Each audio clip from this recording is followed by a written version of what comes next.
ഉണ്ടായിട്ടുള്ള ബസ് അപകടങ്ങൾ. കഴിഞ്ഞ ദിവസം തൃശ്ശൂരിലൊരു ബസ് അപകടത്തിൽ 2 വഴിയാത്രക്കാർ മരണപ്പെട്ടു. അതിന് ജീവനക്കാർ തന്നെ മാധ്യമങ്ങളോട് പറഞ്ഞ, ബസ്സിലെ യാത്രക്കാർ മാധ്യമങ്ങളോട് പറഞ്ഞത്, ഈ സ്വിഫ്റ്റ് ബസ്സിലെ ഹെഡ് ലൈറ്റിന്റെ പ്രകാശം വളരെ കുറഞ്ഞ, റോഡ് കാണാൻ കഴിയുന്നില്ല എന്ന ഈ വിവരം ബഹുമാനപ്പെട്ട ഗതാഗത വകുപ്പ് മന്ത്രിയെ നേരിട്ട് അറിയിക്കുകയും അതിന്റെ വീഡിയോ അദ്ദേഹത്തിന് കൊടുക്കുകയും മാനേജ്മെന്റിനെ അറിയിച്ചു. ഇതെല്ലാം കഴിഞ്ഞിട്ട് പോലും അത് റെക്ടിഫൈ ചെയ്യാൻ ഗതാഗത മന്ത്രിയോ മാനേജ്മെന്റോ തയ്യാറാകുന്നതാണ് ആ 2 മരണങ്ങൾക്ക് കാരണം. ആ ബാച്ചിൽപ്പെട്ട പുതിയ ബസ്സുകൾ മുഴുവനും ഈ രീതിയിൽ അരണ്ട വെളിച്ചത്തിലാണ് ഓടുന്നത്. ഇത് ജനങ്ങളുടെ ജീവന് തന്നെ ജീവന്റെ സുരക്ഷയ്ക്ക് തന്നെ അപകടമാണ്. അപ്പൊ ഇത് യഥാസമയം മന്ത്രിയുടെ ശ്രദ്ധയിൽപ്പെടുത്തിയിട്ട് പോലും മന്ത്രി അത് പരിഹരിച്ചില്ല എന്നതാണ് ഈ മരണം. യഥാർത്ഥത്തിൽ ഈ അപകടത്തിന് മന്ത്രിയുടെയും CMDയുടെയും അതുപോലെ തന്നെ എക്സിക്യൂട്ടീവ് ഡയറക്ടറുടെയും പേരിൽ കൊലക്കുറ്റത്തിന് കേസെടുക്കേണ്ടതാണ്. നേരത്തെ പറഞ്ഞിട്ട് പോലും അത് പരിഹരിച്ചില്ല.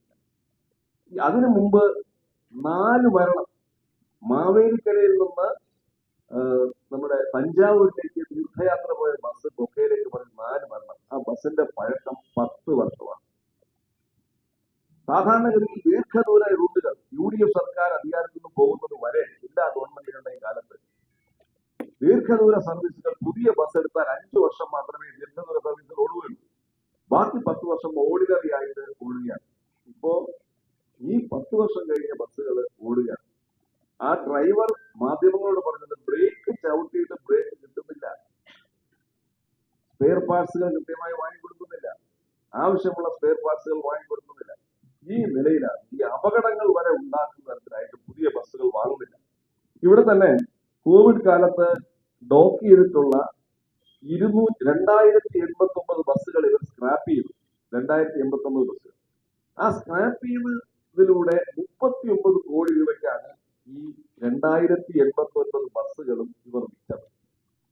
ആ 39 കോടി രൂപയ്ക്കെങ്കിലും പുതിയ ബസ്സുകൾ വാങ്ങിയിരുന്നെങ്കിൽ കുറേയേറെ ആശ്വാസമാവുമായിരുന്നു. 100-ലേറെ ബസ്സുകൾ വാങ്ങാൻ കഴിയുമായിരുന്നു. വിറ്റ പൈസയ്ക്ക് പോലും ബസ് വാങ്ങുന്നില്ല. വാങ്ങിയ ബസ്സുകളാണെങ്കിൽ നിലവാരമില്ലാത്ത. ഈ പുതിയ ബസ്സുകൾ വാങ്ങിയപ്പോൾ ആദ്യ ബാച്ച് വന്നപ്പോൾ തന്നെ TDF വളരെ വ്യക്തമായി മന്ത്രിക്കും അതുപോലെ തന്നെ മാധ്യമങ്ങളുടെ മുന്നിൽ ഈ ബസ്സിന്റെ നിലവാരമില്ലായ്മയെ കുറിച്ച് ഞങ്ങൾ പറഞ്ഞിട്ടുണ്ട്. ബസ് കൊണ്ടിറക്കിയപ്പോൾ തന്നെ എല്ലാ ഗ്ലാസുകളും പൊട്ടി തറയിൽ വീഴുന്ന സാഹചര്യം ഉണ്ടായി.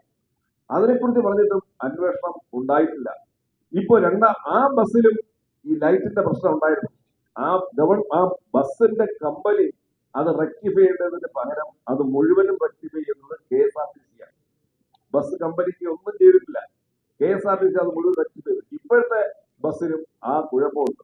യഥാർത്ഥത്തിൽ ബസ് വാങ്ങുമ്പോൾ എഞ്ചിനീയർമാരുടെ ഒരു ടെക്നിക്കൽ സംഘം പോയി പരിശോധിച്ച് KSRTCക്ക് യോജിച്ചതാണോ എന്ന് പരിശോധിച്ചതിന് ശേഷമാണ് റോഡിൽ ഇറക്കുന്നത്.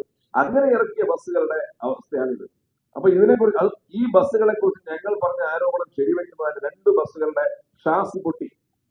2 ബസ്സുകളുടെ നിങ്ങൾ എല്ലാവരും റിപ്പോർട്ട് ചെയ്ത പ്രധാനപ്പെട്ട വാർത്തയായിരുന്നു.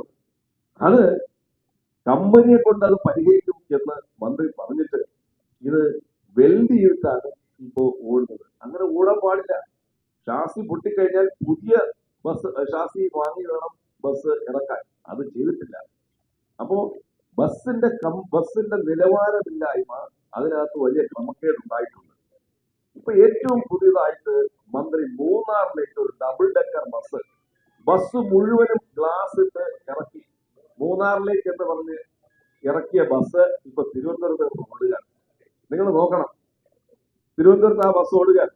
ആ ബസ് മുഴുവനും ഗ്ലാസ് ഇട്ട് കംപ്ലീറ്റ് ക്ലോസ് ചെയ്ത ബസ്സാണ്. മൂന്നാറിൽ AC വേണ്ട, അപ്പൊ അതുകൊണ്ടാണ് ക്ലോസ് ചെയ്തത്. പക്ഷെ ഇവിടെ ഈ തിരുവനന്തപുരത്തൂടെ ആ ബസ് സഞ്ചരിക്കുമ്പോൾ യാത്രക്കാര് വെന്തുരുകും അതിനകത്ത്. എന്താണ് മൂന്നാറിൽ കൊണ്ടുപോകാത്തത്? ഈ ബസ് 13 വർഷവും 10 മാസവും പഴക്കമുള്ള ബസ്സാണ്. 7 മാസം ഡോക്ക് ചെയ്തു. ലാഭകരമായി ഓടിക്കൊണ്ടിരുന്ന ഈ ഡബിൾ ഡെക്കർ ബസ്സിന് 7 മാസം ഡോക്ക് ചെയ്തിട്ടാണ് അത് രൂപമാറ്റം വരുത്തിയത്. ആ 7 മാസം ഡോക്ക് ചെയ്തതിലൂടെ തന്നെ 15 ലക്ഷം രൂപയുടെ നഷ്ടമുണ്ട്. അപ്പൊ വെറും ഒരു വർഷവും 2 മാസവും മാത്രം നിരത്തിൽ ഓടാൻ കഴിയുന്ന, നിയമപരമായി നിരത്തിൽ ഓടാൻ കഴിയുന്ന ഈ ബസ്സിന് 35 ലക്ഷം രൂപ ചെലവഴിച്ചിട്ടാണ് ഇത് മുഴുവനും ഗ്ലാസ് ഇട്ടത്. മന്ത്രി പറയുന്നത് ബസ്സിൽ സഞ്ചരിക്കുന്നവരുടെ ഷൂസ് വരെ കാണാം. വഴിയിൽ നിൽക്കുന്ന ആളിന് ബസ്സിൽ സഞ്ചരിക്കുന്നവരുടെ ഷൂസ് കാണാൻ വേണ്ടി 10 വർഷവും 13 വർഷവും 10 മാസവും പഴക്കമുള്ള ഒരു ബസ്സിലെ ഗ്ലാസിന്റെ പോയി. മന്ത്രി പറയുന്നത് മഞ്ഞും മഴയും കാണാം. ഇപ്പൊ തിരുവനന്തപുരത്ത് മഞ്ഞ് കണ്ടുകൊണ്ട് നടക്കുകയാണ് ഈ ബസ്സുകൾ.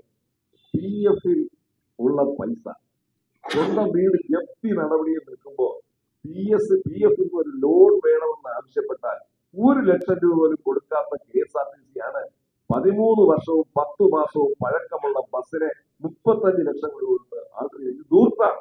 കാലാകാലങ്ങളായി വരുന്ന മന്ത്രിമാരും മാനേജ്മെന്റ് നടത്തുന്ന ദൂർത്തുകൾ ഈ KSRTCയുടെ പ്രതിസന്ധി വഴിയൊരുക്കുകയാണ്. ഇതിന്റെ എല്ലാം പാപഭാരം അനുഭവിക്കുന്ന തൊഴിലാളികളാണ്.